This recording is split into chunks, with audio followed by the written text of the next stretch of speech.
Hello, am I audible? Is it alright? Am I audible? Am I audible now? Alright.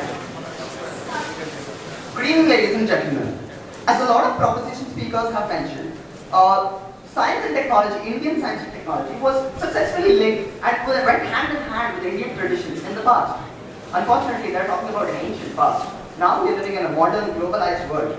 In my speech, I shall convince you why Indian science and technology should not be linked to Indian culture and tradition by providing a more holistic view on this debate and by discussing three key issues and putting examples from history that are sufficient to prove my case.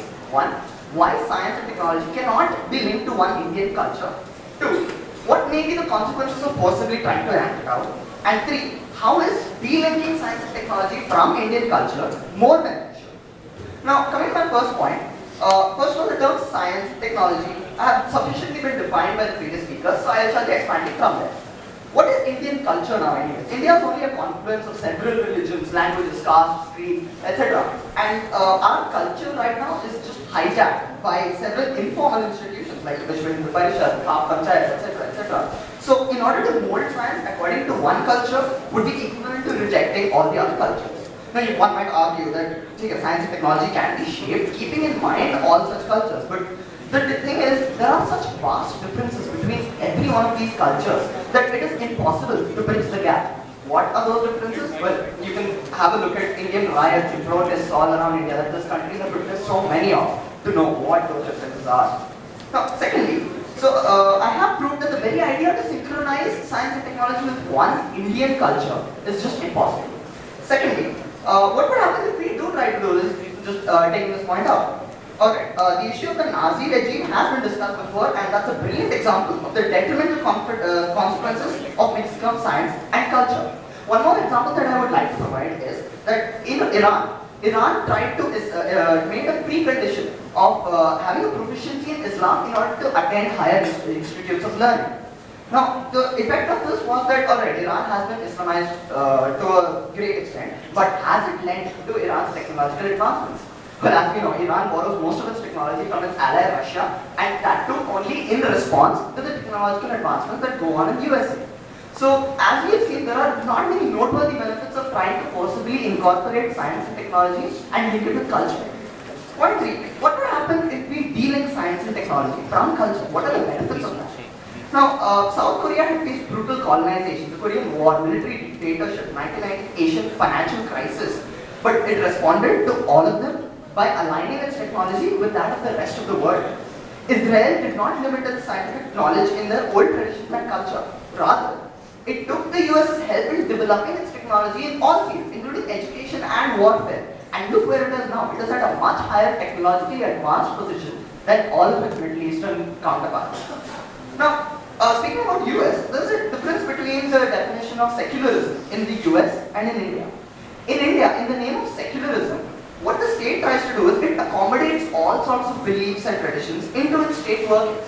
So now, according to the proposition, if you want to incorporate science and technology into this, if you want to subject science and technology to the same politics, well, you can safely kiss technological advancement in India goodbye. On the other hand, the secularism of United States does not allow any individual's culture or tradition to dictate its workings. And we all know that the US is heralded as one of the most technologically advanced countries in the world. And it's one of the top destinations for students such as those in IIT to go for higher studies. So the lesson that should be learned from here is that de-linking science from culture does give much more benefits and works in the benefit of science and technology itself, works in the growth of science and technology itself. So to summarize, I have the points that I have made is one, science and technology cannot be linked to one Indian culture because there is no such thing as one Indian culture. There are several cultures in India. Two, linking science and technology to culture have had detrimental effects all over the world and should not be tried to propagate in India. Three, the benefits of de-linking science and technology from culture and tradition have been shown all over the world, including in countries like the US. And so we should try to propagate that science and technology should not be linked to culture and tradition in India. Thank you.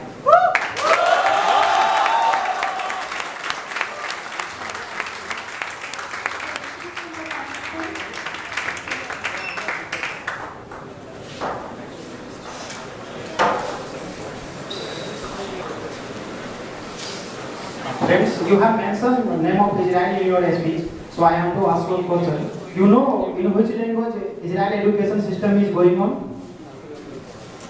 You can mention it yourself. What? You can mention it yourself. I'm waiting for the question. You know in which language Israel education system is going on? I'm sorry, I do not know, but I'm still waiting for your question. No. Israel.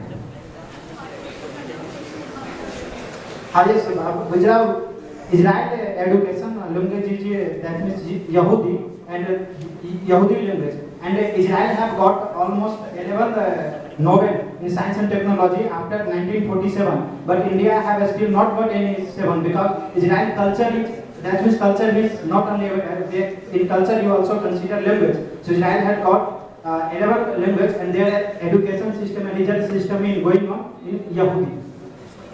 Why do you not correlate with culture and science and technology?